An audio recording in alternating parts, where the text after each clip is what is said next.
Welcome everyone to our fifth Campus Climate Open Forum. This one's it's our last for the semester. Hi, I'm Nadia. So I would just like to give a few anecdotes. So I have a friend who I met freshman year. She was pre-med and she wanted to study abroad and work with kids, and then right before sophomore year, her financial aid situation changed because her sister graduated from law school, or decided to go to law school, graduated from college, decided to go to law school. She's one of 5 siblings. But USC doesn't take into consideration things like siblings loans or graduate school costs. So her estimated family contribution was actually much higher than she could afford to pay. So she dropped out. And I saw her when I went back to Chicago. She's working as a waitress, which is fine. You know, she's doing okay. But she doesn't know if she's going to go back to school. I have another friend who was double majoring in theater and political science. And then his sister graduated from college, so his estimated family contribution went way up. But his sister's still paying off loans. His parents are saving up for retirement. They have consumer debt. They're saving up to pay for 2 younger siblings. They were unable to acquire the Parent Plus loan because of bad credit, because their house had been foreclosed a few years earlier and it was still on their credit report. And I believe USC doesn't take into consideration consumer debt. So he dropped his theater major so he could graduate a year early.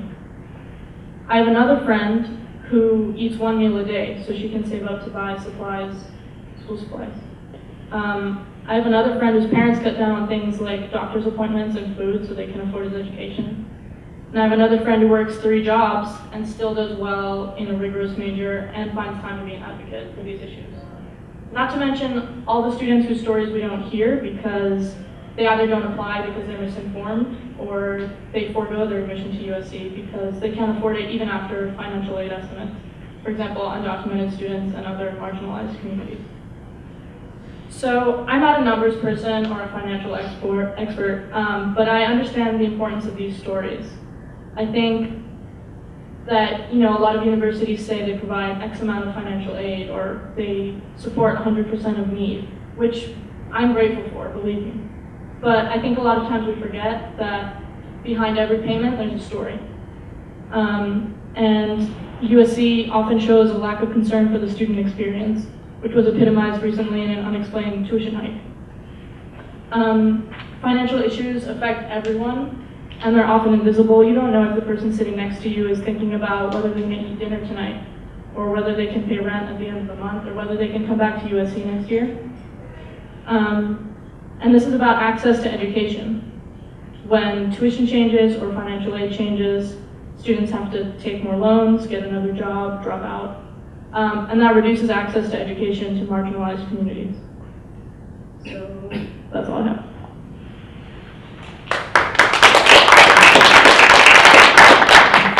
Let me talk a little bit about financial aid. Let me say first about financial aid. USC is an expensive place. And although we give away a lot of money in pure dollar terms, we're a very big place and we are not as wealthy as many of our competitors, and we cannot do what some of those schools can do, which is why we are working so hard to raise more money for scholarships and grants.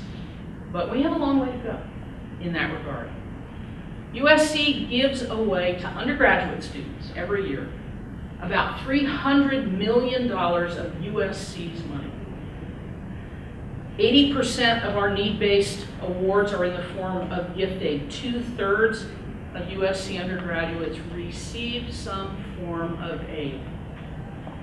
I worked my way through college. I'm first generation. I'm so old there weren't loans. George has read about that. He's not quite as old as I am, but he's read books about it. I know that how much money USC gives away doesn't mean a lot if you're working 2 or 2.5 jobs. I get that.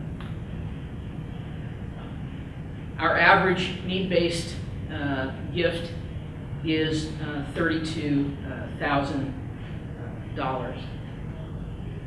Comparatively speaking, Stanford, which is about 10 times as wealthy on a per student basis as USC. Its average gift is $41,000.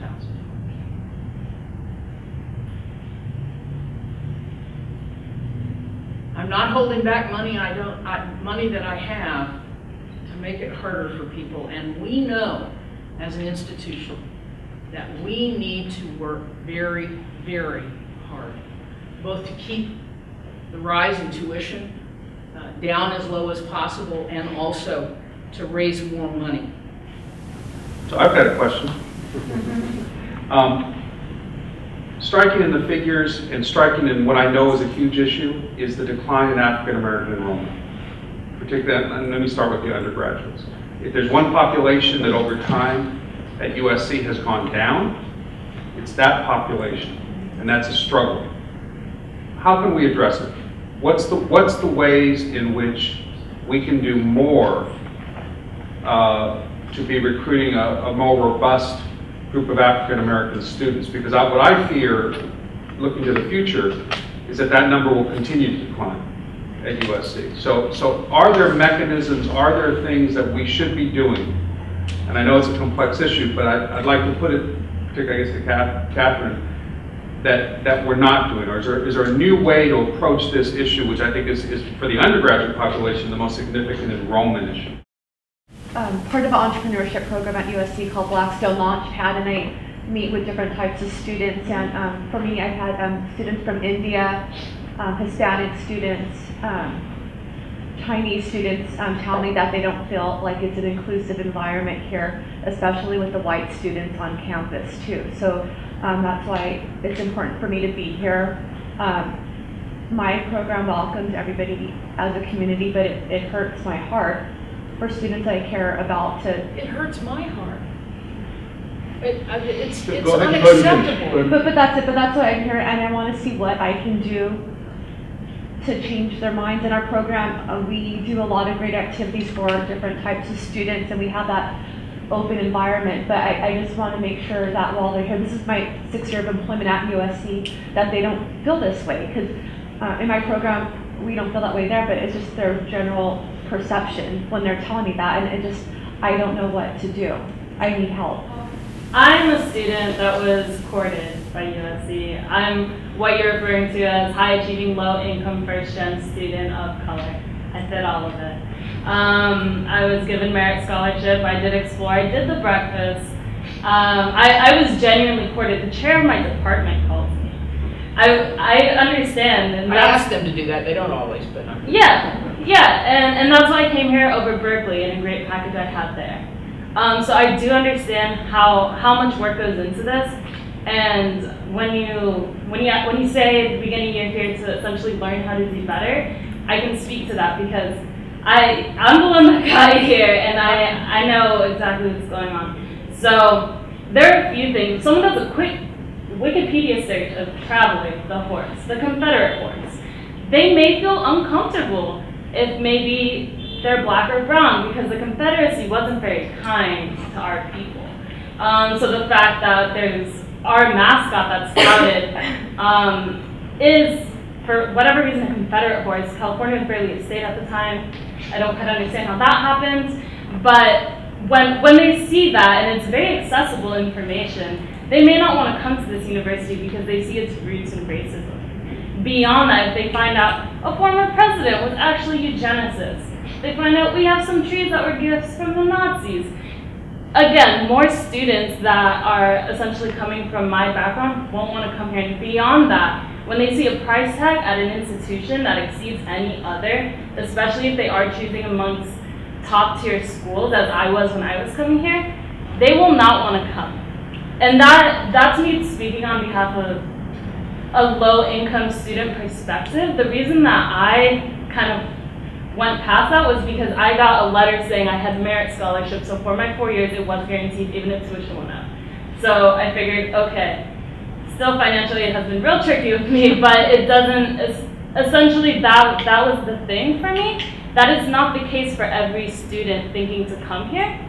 And when we have a price tag that's constantly going up and is now exceeding any other institution that we really can't even compare ourselves to academically, we will not have those top tier students, and we will not have those students of color, we will not have those SES students, as we call them. So in terms of ways to improve, I think those are few.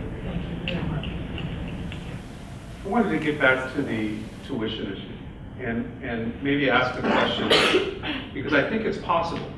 Maybe I'm wrong, but this is, I think for me, part of the issue is, can we be more transparent and more forward thinking? I know the UC campuses, and I know it's a complex situation in each school, is able to put markers that go farther in the future in terms of how tuition will increase or not increase. And it seems as if we're doing this, announcing it on a yearly basis, like this. Is it possible in our system to actually do some predictive thing that is, let's say, 3 years out? So you can kind of predict how tuition is going to rise, or is, even if you have to make adjustments. But because I think one of the problems with the way we're doing it right now is that it does come as a shock, and it comes as something that no one, so we've got to have models that can say, we're going to be on this trajectory unless the economy collapses, unless, there's always caveats. But is there a way of doing that and making it public and transparent? I think that's a very interesting question. I will personally carry it back. Let's find out. Let's call the question. Yeah. I've been talking over the last few weeks with a lot of first-generation students about financial inequity once they get to campus. So even if they have, if they're from a low-income family and have a full tuition and fees ride, there's so many unexpected costs on campus once you arrive. Right. In my school, students who are having to drop a really coveted admissions to the production program, which is exceptionally hard to get into because there's so many invisible costs built into being able to be a production student, and no resources within cinema or other places on campus for students who, say they want an opportunity to study abroad or go on a trip that's being advertised somewhere, like what kinds of internal funds are available. And to be more transparent about if there's an availability to address those needs and how that might happen. You mentioned how you work through college, and that's admirable, but when college costs $70,000, you cannot work through college as a student. I have 3 jobs, I get paid over minimum, and I'm only affording rent with that. So these things really aren't fair to people who are low income, because again, I have tuition, but still, with the way things end up working out, I do pay a lot myself, and I can't ask family for it, as many students are in the same situation, or oftentimes worse off than I am. So it really is an infrastructural issue, and if the reason why we have to increase tuition so much every year is because we can't afford the cost of the university, I don't see why the burden of that goes on to students when our administration is becoming more top-heavy, and our president is one of the highest paid administrators in the country. I don't entirely see how that allocation of money makes any sense. So the argument that it has to go up to pay for this university really doesn't follow through. Okay. I want to thank you for the back and forth. Thank you for hanging in to the 5th one. I really appreciate it. Thank you for the